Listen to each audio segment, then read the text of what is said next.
माझं एक सर्वात मोठं स्वप्न आहे की India should become from a sports loving nation to sports playing nation.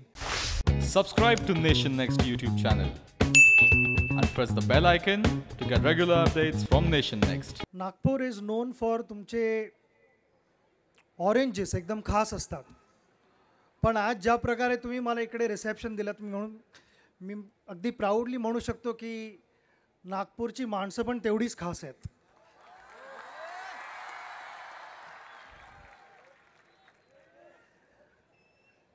मी ज्या ज्या वेळेला इकडे येऊन मॅचेस खेळलो त्यावेळेला मी ॲक्च्युली बॅटिंग करायला तर एकटा जायचो आणि मला स्टँड्समधनं 25-30 हजार, कधी कधी आता नवीन स्टेडियममध्ये कपॅसिटी तर जास्त आहे, 40,000पर्यंत लोक एनकरेज करायचे. पण रोल थोडासा बदललेला आहे आता. 42,000 ॲथलीट्स आमच्यासमोर कम्पीट करणार आहेत पुढच्या 15 दिवसात आणि मी एकटा नसणार चेअर करत तुमच्यासाठी, पण लाखो तुम्हाला एनकरेज करतील, तुमच्यासाठी चेअर करतील आणि वाट पाहत असतील की तुम्ही कसं प्रदर्शन दाखवताय. मला ज्यावेळेला मी गेल्या वर्षी रणजी ट्रॉफी फायनल बघत होतो त्यावेळेला आनंद झाला की विदर्भच्या टीमने एवढं छान प्रदर्शन करून दाखवलं. पण कुठे ना कुठेतरी थोडं खटकत होतं की तीच मॅच जर काय होम मॅच असते इकडे तर त्यांना किती चांगला रिस्पॉन्स मिळाला असता, किती लोकांनी येऊन स्टेडियम ऑलमोस्ट भरलं असतं. कारण मी ज्या वेळेला ती मॅच बघत होतो मला वाटतं not more than may be 200-300 माणसं होती. पण ज्या वेळेला एवढं चांगलं प्रदर्शन करून दाखवतात त्यावेळेला मला वाटतं स्टेडियम फुल असायला पाहिजे. तर आज त्यांचा इकडे सत्कार झाला, मला फार आनंद होतो आहे आणि मी तुम्हाला परत कॉंग्रॅच्युलेशन्स म्हणतो. काहीच दिवसाआधी तुम्ही मुंबईलाही हरवलं आहे, त्याच्याबद्दल काही जास्त बोलणार नाही. पण इथे जसं मी बोललो की स्पेशली एबल्ड ॲथलीट्स आहेत आणि व्हिज्युअली इम्पेअर्ड ॲथलीट्स पण आहेत. तर व्हिज्युअली इम्पेअर्ड ॲथलीट्सबरोबर ज्या वेळेला मी आत्ता भेटलो त्यावेळेला मला लगेच एक डोक्यात विचार आला. आय थिंक मिड-90sमध्ये आम्ही रणजी ट्रॉफी जिंकलो होतो आणि दुसऱ्या दिवशी व्हिज्युअली इम्पेअर्डची टुर्नामेंट सुरू होत होती CCIवरती, ब्रेबॉर्न स्टेडियम मुंबईत, तिकडे होत होती. आणि मला तिकडे चीफ गेस्ट म्हणून बोलवलं होतं. मला रिक्वेस्ट पण केली होती की वेदर मी तिकडे येऊन काही बॉल्स खेळू शकतो का, बॅटिंग करतो. आणि मी प्रयत्न केला होता डोळे बंद करून बॅटिंग करण्याचा. आणि त्यावेळेला रिअलाईज झालं की हे आपल्यासमोर आहेत, हे they are the greatest example की आपण ऑलवेज म्हणतो की ही गोष्ट इम्पॉसिबल आहे. इम्पॉसिबल शब्द पण हेच म्हणतो की आय एम पॉसिबल. आणि हे त्यांच्याबरोबर राहिल्यानंतर आपल्याला कळतं की त्यांच्यामध्ये किती स्किल आहे, त्यांचे सेन्सेस किती छान काम करतात आणि त्याच्याकडनं आपण किती गोष्टी शिकायला पाहिजेत आणि जे आपल्याकडे आहे त्या गोष्टी अप्रिशिएट करून, व्हॅल्यू करून त्याच्यात प्रगती करायला पाहिजे. हा जो खासदार क्रीडा महोत्सव आहे याबद्दल तर पहिल्यांदा मी गडकरीजींना कॉंग्रॅच्युलेशन्स म्हणतो आणि तुमचे आभारी मानतो की तुम्ही स्पोर्ट्सला एवढं सपोर्ट करताय. कारण मी एक स्पोर्ट्समन असल्यामुळे मला माहिती आहे माझं स्वतःचं आयुष्य कसं चेंज झालं. माझ्यासमोर लहान मुलं बसलेली आहे तेवढी. मी नक्कीच म्हणेन की तुम्ही माझ्याहून भरपूर चांगले डिसिप्लिन आहात. मी तुमच्या वयाचा होतो, फार मस्तीखोर होतो. रोज घरी काही ना काहीतरी कंप्लेंट यायची. पण ज्यावेळेला माझं क्रिकेट सुरू झालं त्यावेळेला तो मस्तीखोर मुलगा एक डिसिप्लिन मुलगा व्हायला लागला. ज्या मुलाला खरंच काही कळत नव्हतं की त्याने काय करायला पाहिजे त्याच्या आयुष्यात एक फोकस यायला लागला. माझं ज्यावेळेला क्रिकेट सुरू झालं आणि जशी जशी मी प्रगती करत गेलो,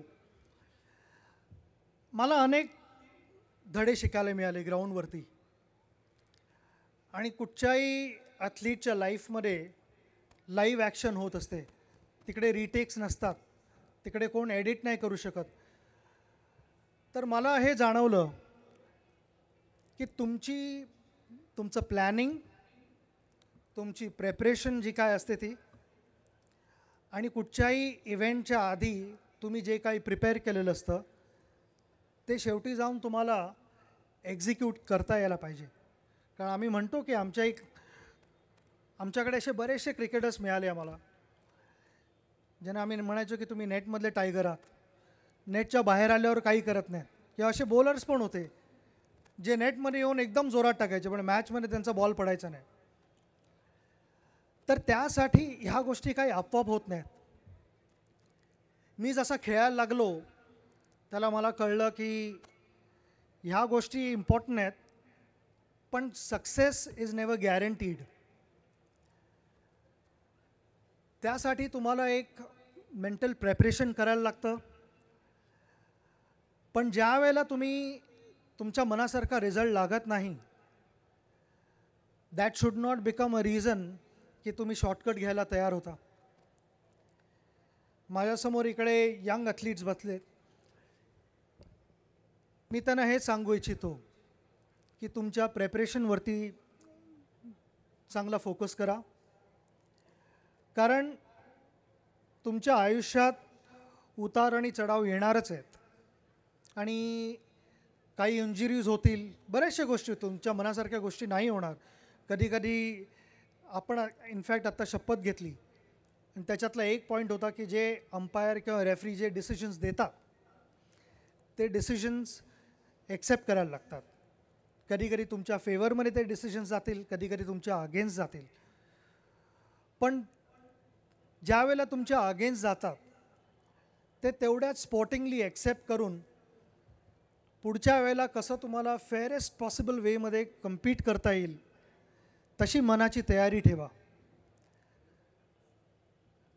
मला आयुष्यात बरेचसे डिसिजन्स असे वाटले की जिथे मी आऊट नव्हतो, आणि मलाही राग येतो, माझेही कधी कधी पेशन्स जायचे. पण शेवटी एक लक्षात ठेवायला लागतं की आपल्या प्रत्येक इंडिव्हिज्युअलचा कोण ना कोणतरी हिरो असतो आणि आपण कोणाचे तरी हिरो असतो प्रत्येक स्टेजला लाईफमध्ये. मे बी ज्या वेळेला तुम्ही तुमच्या गल्लीत असाल, तुम्ही तुमच्या गल्लीमध्ये कोणाचे तरी हिरो असाल न कळत, आणि तो मुलगा किंवा ती मुलगी एक ना एक दिवशी तुमच्यासारखं व्हायचं असं ते एस्पायर करत असतात. आणि ज्या वेळेला तुम्हाला तुमची वागणूक बघतात त्यावेळेला त्यांना वाटतं की असंच आपण पण व्हायला हवं. तर तुमच्या हातात आहे की तुम्ही कसे करेक्ट एक्झाम्पल्स त्यांच्यासाठी सेट करता. मला असं वाटतं की आपला देश एक स्पोर्ट्स लव्हिंग नेशन आहे, पण स्पोर्ट्स प्लेइंग नेशन नाही आहे. आपल्याला सगळ्यांना वाटतं India will soon become an youngest average age nation in the world. आणि आपल्याला वाटतं की आपण यंग आहोत तर फिट आहोत, पण तो गैरसमज आहे. जेवढे आत्ता आपण हेल्थ इश्यूज बघतोय ते, जर काय मी लिस्ट इथे वाचायला सुरुवात केली तर ती भरपूर मोठी लिस्ट आहे. पण थोडक्यात सांगायचं आपल्या इंडियन करन्सीमध्ये तर आपण 2012 ते 2030पर्यंत 4 करोड रुपये, म्हणजे US मध्ये $6.3 ट्रिलियन आपल्या हेल्थवरती खर्च करण्यात, मी म्हणेन की लिटरली वेस्ट करू. पण आपण जर काय स्वतः फिट राहिलो, हेल्दी राहिलो, तर तेच पैसे कुठेतरी कन्स्ट्रक्टिव्हली यूज करता येतील, ज्याने देशाची प्रगती होईल. अबाव ऑल मला वाटतं की ज्या वेळेला कोणाची तब्येत बिघडते त्यावेळेला त्याला तर त्रास होतोच होतो, पण अख्ख्या फॅमिलीला पण त्रास होतो त्याचा. तर ह्या सगळ्या गोष्टी न होऊन देण्यासाठी इकडे अशा स्पर्धा ज्या ऑर्गनाईज केलेल्या आहेत अशाच चालू राहावं मी अपेक्षा करतो. आय थिंक माझं एक सर्वात मोठं स्वप्न आहे की India should become from a sports loving nation to sports playing nation. आणि त्यासाठी रोज काही ना काहीतरी आपल्याला आयदर जिममध्ये जाऊन थोडंसं वर्कआउट करणं किंवा सकाळी जॉगिंग करणं किंवा इवन वॉक करणं किंवा कोणाबरोबर तरी कुठचं तरी स्पॉट खेळणं हे इम्पॉर्टंट आहे. कारण आय थिंक देशाचं ट्रान्सफॉर्मेशन होणं इम्पॉर्टंट आहे. It should be young healthy and fit India हे मला अगदी नक्की वाटतं. आणि मला वाटतं की हा जो प्लॅटफॉर्म आहे तो अप्रोप्रिएट प्लॅटफॉर्म आहे हे अनाऊन्स करायला की तुम्ही हा एक मेसेज पास करण्यासाठी माझे ॲम्बॅसेडर्स होऊ शकता की नाही.